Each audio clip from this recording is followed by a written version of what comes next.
क्योंकि हमने इतनी लंबी चर्चा कर ली, मेरा इस चर्चा का मतलब ये है क्योंकि बहुत से लोगों को कुंडली नहीं समझ में आती है। वो हमसे कहते भी हैं कि आप जो बताते हैं वो तुम्हारे पल्ले नहीं पड़ता कि सूर्य यहाँ गया, उस पर चंद्रमा की दृष्टि है, चंद्रमा की 7वीं दृष्टि है, उसका उससे ये हो गया, वो उस नक्षत्र में है। ये आम आदमी के बस की तो बात ही नहीं कि वो ज्योतिष को समझ सके। जिसको ज्योतिष का ज्ञान है वही उसको पढ़ सकता है, या जिसकी ज्योतिष में थोड़ी बहुत रुचि है। अब ज्योतिष का सही ज्ञान नहीं है, यानी आप केवल कुंडली देख के आप इधर उधर भटक रहे हैं या डर रहे हैं कि आपने देखा अरे बाप रे मेरी कुंडली में तो राहु और शुक्र बैठे हैं, अब तो मेरी किडनी गई। तो मतलब क्या है, ये गलत है। तो अगर आपको कहीं कुंडली देखने पे लग रहा है कि अरे भाई ये तो कुछ गड़बड़ हो सकता है, तो जैसे हमें बुखार आता है तो हम डॉक्टर के पास भागते हैं कि टाइफाइड है कि निमोनिया है कि एक सिंपल वायरल फीवर है, तो कौन बताएगा? डॉक्टर बताएगा। तो आप किसी अच्छे जानकार व्यक्ति से मिलिए। ठीक उसी प्रकार, क्योंकि यही समस्या जब लोग बताते हैं उसी आधार पर मैं जो आपको बता रहा हूँ बिल्कुल सिंपल भाषा में आप अपनी हथेली देख के समझिए। अगर आप मान लिया, मैंने भाग्य रेखा की बात की, अब भाग्य रेखा में यानी राहु केतु पर्वत से शनि पर्वत तक भाग्य रेखा जा रही है। अब भाग्य रेखा में बीच में कटपिट हो गया, बहुत सारी लाइनें आके जुड़ रही हैं। अब ये देखिए वो लाइनें मान लिया मंगल पर्वत से कोई लाइन आई और वो राहु को काटती हुई चंद्रमा तक चली गई, तो क्योंकि लाइन कहाँ जा रही है? नीचे जा रही है। यानी राहु पर्वत, राहु की लाइन यानी भाग्य की रेखा से मिलने के बाद, यानी हथेली के बीच में मिलने के बाद वो रेखा नीचे जा रही है। तो ये बता रही है कि जो राहु का ट्रेट है वो आपके लिए नुकसानदायक होगा। क्यों नुकसानदायक होगा? आप मंगल में गलती करेंगे, राहु से मिलेंगे, उसके बाद चंद्रमा पर जाएंगे, यानी आप मेंटल टेंशन लेके घूमेंगे। अब आप मान लिया कोई शुक्र पर्वत से रेखा निकल के जा रही है और वो राहु यानी भाग्य रेखा से मिली। अब भाग्य रेखा से मिलने के बाद वो ऊपर को चली गई, तो अब ये तो ऊपर को जाती हुई रेखाएं तो हाथ में अच्छी मानी जाती हैं। लेकिन हाँ, वो ऊपर को जा गई और ऊपर रास्ते में उसको कोई क्रॉस मिल गया, कोई डॉट मिल गया, कोई दूसरी लाइन आ गई, या वहाँ पर कोई धब्बा आ गया। तो ये बता रहा है कि आप गलती शुक्र की करेंगे, यानी खाने पीने की करेंगे, रिश्तों की नातों की करेंगे, संबंधों की करेंगे, और फल कहाँ भुगतेंगे? जहाँ पर वो धब्बा आया है। राहु केतु की लाइन यानी भाग्य रेखा हमारी जाके शनि पर्वत पर मिल गई। तो शनि क्या है? कर्म है।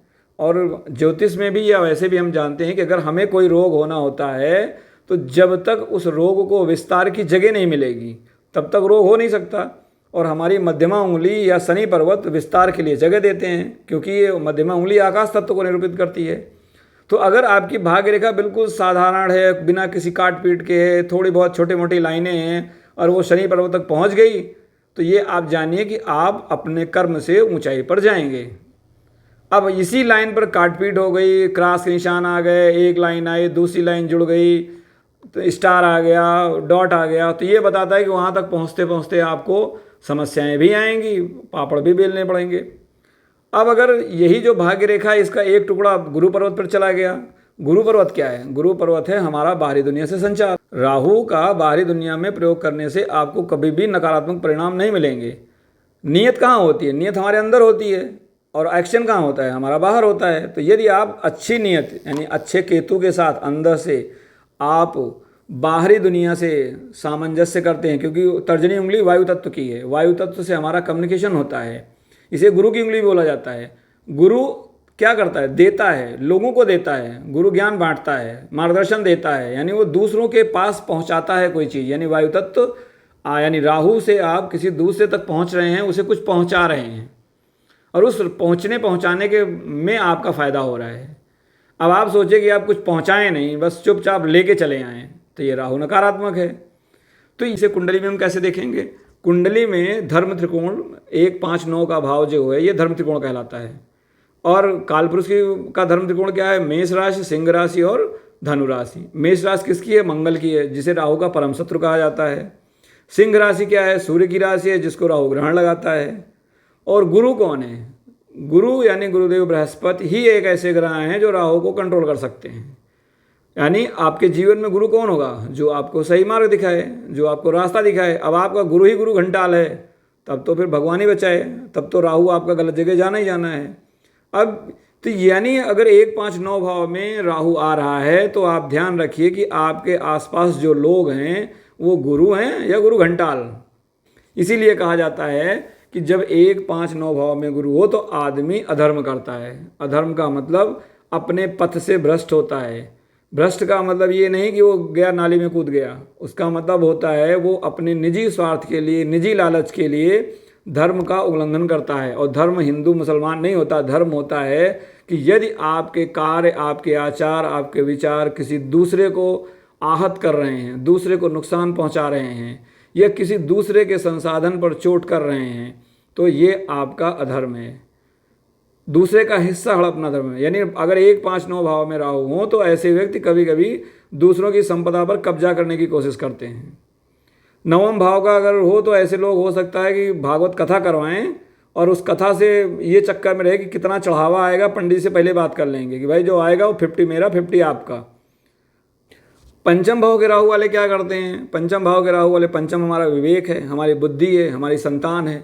अगर आपके पंचम भाव में राहु है तो ऐसे लोग बच्चे के चक्कर में गड़बड़ करेंगे, सोचेंगे कि मेरे बच्चे को मैं 10 पीढ़ी का, अब बच्चा जिएगा तो 80 साल ही, अब आप वो सोचते हैं कि नहीं इसके लिए मैं 4 पीढ़ी का इंतजाम करके जाऊँ। अब उस 80 साल में 25 साल तो वो बाप के सहारे जाएगा, बाकी 25 साल जो आपने बाप ने कमाया उसके सहारे रहेगा, और लास्ट के जो बचेंगे उसके 25-30 साल अब वो तो ये समझने में लगा देगा कि मैं अब अगले 25-30 साल में करूँगा क्या। ऐसा व्यक्ति क्या करेगा? अपने विचारों से दूषित होगा। वो कहीं पर भी जाएगा तो वो राहु के ट्रेड के साथ सोचेगा। यानी वो अगर कहीं अपनी माँ के ही वो गोद में भी लेटा है तो वो यही सोचेगा कि इस माँ से मुझे कितना मिलेगा और मेरे भाई को कितना मिलेगा। अगर वो किसी प्रेमी प्रेमिका के, यानी 5वां भाव प्रेम का भी है, अगर राहु वहाँ पर आ जाए तो ऐसा आदमी प्रेम तो बाद में करेगा, पहले ये सोचेगा कि ये मालदार आदमी है या बस ऐसे। राहु अगर 1, 5, 9 भाव में होगा तो आदमी बिना अपना स्वार्थ सोचे किसी से चाय भी नहीं पिएगा, नहीं पिलाएगा। 5वां भाव जो है हमारा पूर्व पुण्य है, यानी आप पिछले जन्म में क्या करके लाए। अब गलती से यही 5वें भाव में राहु कितना राजयोग कैसे देगा? क्योंकि हम जानते हैं कि केंद्र और त्रिकोण का संबंध राजयोग कहलाता है। अगर 5वें भाव में राहु अकेला हो, वायु तत्व की राशि का हो या पृथ्वी तत्व की राशि का हो, और जिस राशि में है उसके राशि अधिपति से इसका संबंध ना बन रहा हो, ये उसको देख ना रहा हो, और वो जो राशि अधिपति है वो बली हो, मतलब राहु का संबंध उससे नहीं बनना चाहिए, लेकिन वो खुद में ताकतवर हो। यानी जब घर का मालिक ताकतवर होगा लेकिन जो घर में बैठा है उसकी नज़र उस पर नहीं है तो वो दूर से उसको कंट्रोल कर ले जाएगा। तो ऐसे व्यक्ति राजयोग का, यानी उनको सुख भी मिलेगा, बच्चे भी बढ़िया जाएंगे, उनको धन संपदा भी आएगी। ऐसे ही सेम 9वें भाव में, अब 9वें भाव में अगर हम देखें पृथ्वी तत्व, वायु तत्व की राशियाँ, यानी मिथुन हो, तुला हो, या यहाँ पर आपकी वृषभ हो, उसके अलावा पृथ्वी तत्व में वृश्चिक राशि आती है, कुंभ राशि आती है। अगर ऐसी जगह है तो 9वें भाव में क्या है कि आप 9वें भाव मार्गदर्शन का है, परामर्श का है, यानी कौन जो देता है, लेता नहीं है, जो देता है। अब ऐसे में अगर उसके राशि अधिपति से उसका संबंध ना बन रहा हो और गुरु राहु के प्रभाव से दूर हो, क्योंकि गुरु 9वें का कारक है, तो अगर राहु के प्रभाव से दूर होगा तो स्वाभाविक है आपका राहु बहुत अच्छा जाएगा, क्योंकि ऐसे लोगों को बड़े अच्छे सलाहकार मिलते हैं। क्योंकि जब वो राहु से, जब सलाहकार राहु से ग्रसित नहीं है तो सलाहकार की मानसिकता क्या है? वो तो निश्चल हो, उदासीन हो, कि राशि अधिपति उसकी नज़र पड़ गई तो फिर क्या होगा? उसका जो ज्योतिषी होगा ना वो भी ये सोचेगा इसको 10 का फायदा हो तो मुझे 20 का होना चाहिए, तभी वो सलाह देगा। तो ये जो 1, 5, 9 का या 1, 4, 7, 10 का जो राहु है ये हमारे लिए राजयोग लाता है, सुख साधन संपदा सब देता है। लेकिन बस ध्यान ये रखना है कि राहु जिस राशि में है, जिस भाव में है, उसका कारक और उसके राशि अधिपति से उसका सीधा संबंध नहीं बन रहा हो। और ये बड़ी टेढ़ी खीर है, क्योंकि राहु एक समय में 3 तो दृष्टियाँ हैं उसके पास, एक जगह खुद वो बैठा है और 2 और 12 में भी उसकी नज़र होती है, 6 जगह तो राहु का असर रहता है। राजयोग के साथ साथ कभी कभी क्या होता है, यानी आपको सुख साधन मिला लेकिन रोग मिल गया। राहु और आपका कर्म कारक शनि, क्योंकि जब आप कर्म करेंगे तभी तो कुछ राजा बनेंगे, तो राहु और शनि का संबंध और प्लस लग्नेश का संबंध है। अब लग्नेश कौन है? आप खुद हैं। अगर कहीं पर ये कुंडली में संबंध एक साथ बन रहा है तो सबसे आसान संबंध कहाँ बनेगा? 1, 5, 9 में बनेगा। यानी राहु यहाँ पर हो और लग्नेश को देख ले, तो ऐसे में क्या होगा कि आदमी पैसे बहुत कमाएगा, लेकिन हो सकता है कि उसके शरीर में कोई रोग आ जाए। राहु को असाध्य रोगों का कारक बोला गया है, ऐसे रोग जिनका कोई परमानेंट सोल्यूशन नहीं है, अगर है तो केवल और आयुर्वेद में है। आयुर्वेद कौन है? केतु है। यानी जाना आपको राहु की समस्या के लिए केतु के पास ही है। आप अकेले राहु को लेके कहीं नहीं जा सकते। आप राहु क्या है? गला है। आप खाइए, पचाएंगे कहाँ? नीचे तो शरीर केतु का है, केतु के पास सिर नहीं है, राहु के पास धड़ नहीं है। आपको अपनी ज़िंदगी में केतु को लेके आएंगे तभी आप राहु का मजा ले पाएंगे। और मैंने बताया केतु नियत है, अपनी नियत साफ रखिए, आपको राजयोग 100% मिलेगा। अब मान लिया आपकी कुंडली में दुर्योग मिल रहा है कि राहु है, शनि है, लग्नेश का संबंध बन रहा है, लग्न से बन रहा है, तो ये दिखाता है कि आप रोग के लिए बहुत ही ज़्यादा प्रोन हैं। बचपन में कुंडली आपकी किसी ने देख ली तो वो बता देगा भाई आपके को बच के रहना है, बाद में देखा तो भी बता देगा बच के रहना है। अब बच के रहने का जो मार्ग है वो कहाँ से मिलेगा? केतु से। अब आप देखिए कि केतु कहाँ बैठा है, उसका राशि अधिपति कहाँ बैठा है। अब ये एक ज्योतिष के बस की बात है, इसको वीडियो पे हम समझाएंगे तो आपके पल्ले नहीं पड़ेगा। तो इसके लिए आपको आमने सामने जाके किसी से संपर्क लेना करना चाहिए। लेकिन हाँ, अब जैसे मैंने बताया कि आपके हाथ की रेखाएं, अब आप कुंडली तो नहीं पढ़ सकते, हाथ की रेखा तो देख सकते हैं। अब हाथ की रेखा में आपको लग रहा है कि कोई लाइन आ रही है, काट रही है, पीट रही है, तो आप समझ जाइए कि जिस जगह से लाइन शुरू हुई है वहाँ पर आपको नियंत्रण करने की ज़रूरत है। राहु के ट्रेड्स से बचने की ज़रूरत है। राहु का ट्रेड्स क्या है? लालच, confusion, confuse in the sense कि भ्रम है, अरे ये तो मेरा है, ये तो मुझे मिल जाएगा, 100% मिल जाएगा। राहु धोखा भी है, आपने सोचा कि चलो थोड़ा कागजों में हेरा फेरी कर लेते हैं, ये तो मुझे मिल जाएगा, यहाँ से पैसा आ जाएगा। आपने हेरा फेरी की तो आप देखिए लाइन ख़त्म कहाँ हुई है, वहीं जाके आप गच्चा खाएंगे। अगर आपकी मान लिया आप कोई ऐसी लाइन है जो कि गुरु पर्वत से आ रही है, राहु को काट के चंद्र पर्वत पर जा रही है, तो ऐसे व्यक्ति क्या करेंगे? अपने संस्कारों से, अपने आचरण से गड़बड़ करेंगे और जीवन के अंत तक पहुंचते पहुंचते चंद्रमा पर जाके अटक जाएंगे। चंद्रमा क्या है? हमारी मेंटल प्रॉब्लम है। ऐसे लोग मानसिक अवसाद के शिकार होते हैं, उनको क्या पैरालिसिस का प्रॉब्लम आ जाता है, ब्रेन हैमरेज हो जाता है। तो ये जो समस्याएं हैं आपके हाथ में भी हैं। अब आप मान लिया आपके शरीर पर कहीं मस्सा है, मान लिया आपके गाल पे मस्सा है, तो गाल पुरुष का दायां हिस्सा उसके बाहरी दुनिया को बताता है और बायां हिस्सा उसकी निजी जीवन शैली को। और स्त्री के मामले में ये उल्टा है।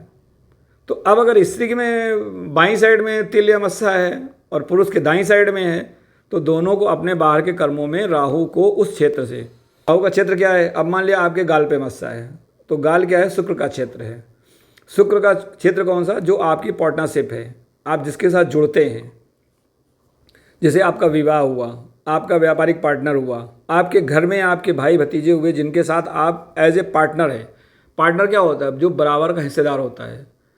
आप किसी भाई को पाल रहे हैं तो वो आपका पार्टनर नहीं है, लेकिन अगर भाई आपके साथ रह रहा है और भाई बराबर जिम्मेदारी उठा रहा है तो वो आपका पार्टनर है।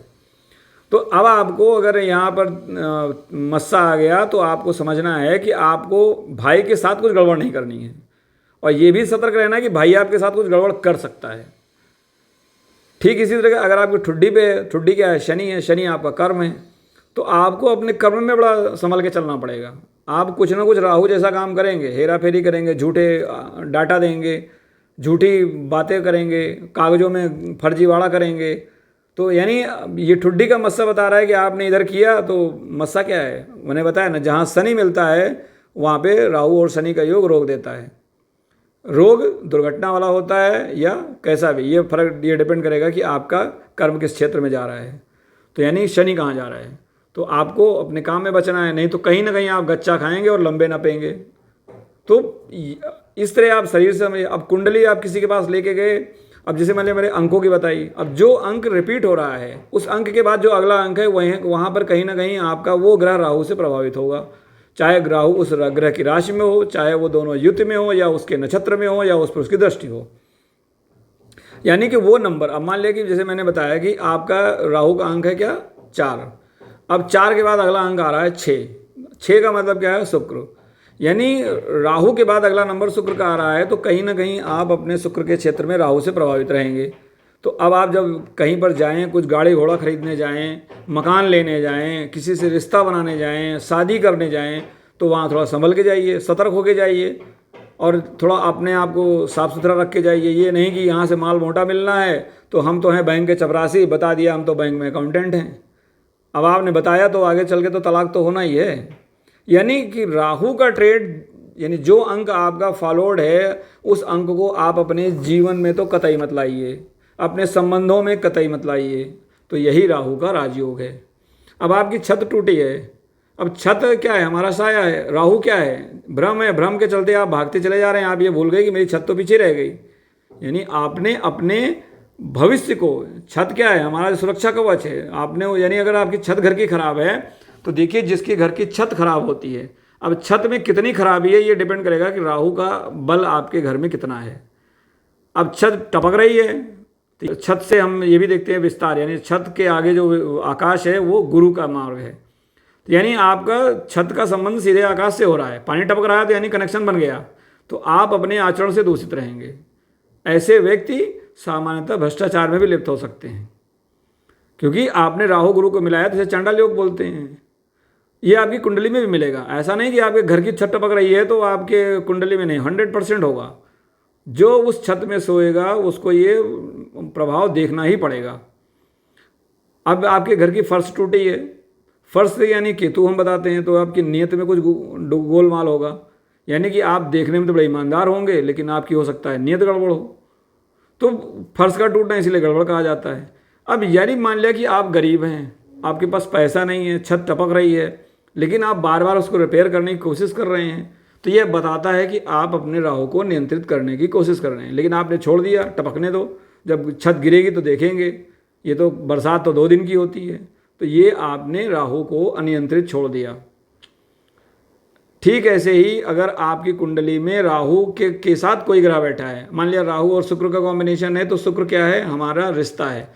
अब आप दोस्ती करेंगे तो कन्फ्यूजन में यानी भ्रम में करेंगे, माल देख के करेंगे, ताल देख के करेंगे, ये भूल जाएंगे कि हो सकता है कि आप यहाँ से वहाँ गए और आपने उसको लपेट दिया आपको, फिर आप सारी ज़िंदगी एक कमरे में बैठ के रोते रहिए कि अरे हमने ये क्या किया।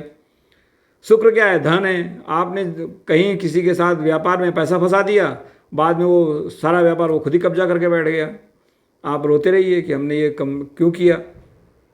राहु का मंगल से संबंध हो जाए तो मंगल क्या है, आग है, राहु और आग यानी आग और हवा का मिलन होगा तो क्या होगा, आग भड़केगी। ऐसे लोग क्या है, गुस्से में पता नहीं क्या क्या बोल जाते हैं। अब जब आपको क्रोध पे नियंत्रण नहीं है तो कहीं ना कहीं तो आप गच्चा खाएंगे ना। तो यानी अगर आपके कुंडली में ये है तो ये आपका प्रारब्ध है। अब ये प्रारब्ध आ गया, अब आपको इसको नियंत्रित करना है। यही नियंत्रण का काम आपका कोई जो परिवार का सदस्य होगा, बुजुर्ग होगा, तो परिवार में जो बुजुर्ग सलाह देते हैं वो गुरु हो गए। आप अपने बड़ों की तो सुनिए, लेकिन अगर ये योग है तो नॉर्मली आप 10 बार वो बोलेगा तो हो सकता है 1 बार आपके कान पे जूरेंगे, और अगर सही होगा तो 1 ही बार बोलेगा, आप मान जाएंगे। अच्छा ठीक है, राहु और बुध का योग है, तो राहु और बुध क्या है, बुध तो हमारा विवेक है, बुध किसका कारक है, ईर्ष्या का कारक है। ऐसे लोग होड़ में गड़बड़ कर जाते हैं, हमको इसके आगे निकलना है, इससे ज़्यादा पाना है, हमारा व्यापार तो 4 नहीं 40 गुना होना चाहिए। लेकिन अगर कोई आपको बताने वाला है तो आप उस पर गौर करिए, कोई ना कोई आपको गुरु जरूर, क्योंकि कुंडली में गुरु है तो जीवन में भी आपके गुरु होगा। अगर राहु के लपेटे में है तो हो सकता है वो गुरु आपको गलत सलाह दे जाए। अगर मान कुंडली में आपके राहु और गुरु का संबंध बन रहा है तो आप कम से कम 4 लोगों से सलाह लेके तब काम करिए, 100% आपको समाधान मिल जाएगा। लेकिन आपने किसी की नहीं सुनी, मनमानी कर डाली, तो फिर आपको केतु के पास जाना पड़ेगा। तो राहु हमारे जितने भी क्रॉनिक प्रॉब्लम है, कैंसर हो गया, शुगर हो गया, या जो हमारे बांझपन का रोग हो गया कि बच्चा नहीं हो रहा है, ये सारे योग कहीं ना कहीं राहु ही नियंत्रित करता है। और जिन रोगों को आप कैंची चला के ठीक करवा सकते हैं वहाँ पर केतु महाराज आते हैं। तो राहु देव और केतु देव एक दूसरे के पूरक हैं, आपको इनको हमेशा साथ में लेके चलना है। तो अगर राहु से आपको राजयोग उठाना है तो आप केतु यानी अपनी नियत को साथ रखिए, आप जिंदगी में कभी भी पराजित नहीं होंगे। आप चाहे मंत्र पढ़िए या मत पढ़िए, आप चाहे दान करिए या मत करिए, लेकिन आप अपनी नियत से अगर पक्के हैं तो निश्चित रूप से समझिए आपका राहु अपने आप ही आपको राजयोग देगा। और यही अगर आपने नहीं किया तो आप 6 का अंक याद रखिए, कुंडली में 6ठा भाव शत्रुता का होता है, ये हमारा प्रारब्ध है। 1, 5, 9 भाव में लगन में आप खुद हैं, 5 में आपके बेटा है और 9 में आपके पिताजी हैं। और 6वां जो है 5वें का दूसरा भाव, यानी 5वें का संसाधन 6वां भाव होता है। यानी जो कुछ आप 1, 5, 9 से करेंगे उसका मजा लेगा 6वां भाव, और 6वां भाव शत्रुता है, और यही 6वां भाव आपके बाहरी शत्रु हैं। तो आप अपने लिए शत्रु खुद पैदा कर सकते हैं, अधर्म के मार्ग पर जाके, लालच में फंस के, लोभ में फंस के, गलत नियत में जाके, तो आप उसको सुधारिए और राहु के राजयोग का फ़ायदा उठाइए। अन्यथा आप ऐसे ही राहु केतु के चक्कर में पूजा पाठ कराते रहिए, नहीं है तो आप 1 लाख नहीं 1 करोड़ मंत्र पढ़ डालिए, राहु का कोई फल आपको नहीं मिलने वाला है। जो भी आपको ज्योतिषी बताता है कि राहु से आप राजा बन जाएंगे, तो पहले पूछे कि आप भैया राजा क्यों नहीं हैं? हमको राजा बनाने से पहले आप ही राजा बन जाइए। अगर मंत्र पढ़ के कोई राजा बन सकता है तो। अगर कोई राजा बन सकता है तो अपने कर्म से, अपने धर्म से और अपनी नीयत से। राजा का मतलब होता है झंडा, और झंडा एक गरीब का भी हो सकता है। आप देखें ना, किसी किसी मोहल्ले में एक छोटी सी झोपड़ी में रहने वाले आदमी का डंका बजता है। किसी के घर में कोई समस्या आएगी, लोग उसी को याद करेंगे, अरे भैया उसको बुलाओ, उसके पास इस चीज़ का समाधान है। तो झंडा तो उसका भी है ना। और कहीं कहीं आप देखें 4000 गज का प्लॉट पड़ा हुआ है कोने में, उस पर भी 10 मंजिल की बिल्डिंग है, उसके सामने कुत्ते या तो टहलते हैं या तो जानवर टहलते हैं, या तो बस लोहे वाली गाड़ियाँ आती जाती हैं। उस घर को उसके पड़ोसी भी जाना नहीं पसंद करते। तो जहाँ पर आप हैं वहीं पर आपकी इज्जत नहीं है, तो फिर क्या फ़ायदा। तो यही है राहु का राजयोग या राहु का दुर्योग। तो जब भी आपको राहु की बात करनी हो तो आप केतु को ज़रूर साथ में लाइए। अगर आपके ऊपर छत है तो आप राहु से सुरक्षित हैं, और अगर आपके नीचे फर्श है तो आप केतु से सुरक्षित हैं। तो इस प्रकार राहु और केतु हमारे जीवन के हर पहलू में दिखेंगे। हमारे कपड़ों में दिखेंगे, हमारे कपड़ों के रंग में दिखेंगे, हमारे शरीर की बनावट में दिखेंगे। तो इस प्रकार आप अंकशास्त्र से, हस्तरेखा से, सामुद्रिक शास्त्र के शरीर के लक्षणों से आप हर तरह से अपने राहु केतु को समझ सकते हैं और इसका राजयोग का फ़ायदा उठा सकते हैं। वीडियो थोड़ा लंबा हो गया है, लेकिन हम कुंडली आधारित इस राजयोग की चर्चा आगे करेंगे, क्योंकि राहु केतु बड़ा क्लिष्ट विषय है। इसलिए ये वीडियो कई चरणों में है, जिसमें फिर हम अन्य पहलुओं पर चर्चा करेंगे, जिससे कि आपको राहु केतु से डर ना लगे। बल्कि ये राहु तो हमारे पितृ हैं, और बिना पितृ के तो आप इस धरती पे आए नहीं हैं, तो पितरों को कोई बुरा कैसे कह सकता है।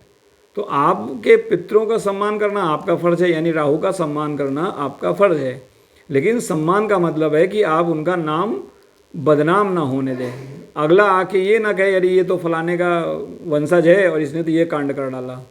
तो ये जो कांड वर्ड है ना, ये राहु का नकारात्मक पहलू है। और इसी को अगर अच्छे रूप में आपने किया, किसी दूसरे के काम आ गए, आपके ऐसे काम है जिससे कि आपको लोग याद करते हैं, आपकी मदद को याद करते हैं, आपके आचार विचार को याद करते हैं, तो ये राहु का केतु से मिलन यानी झंडा है, तो आपका परचम तो लहराएगा। तो अगर आपको राहु का राजयोग उठाना है तो केतु को साथ में लाइए और आराम से झंडा अपने घर के ऊपर लगाइए, अपने सिर पर लगाइए, सिरमौर बनिए और आगे चलिए। आशा है ये विषय आपको समझ में आया होगा। इसकी अगली कड़ी में हम राहु के कुछ अन्य पहलुओं की बात करेंगे। मिलते हैं अगली कड़ी में, तब तक के लिए आप सबका धन्यवाद। आपका दिन शुभ हो। ओम गुरुवे नमः।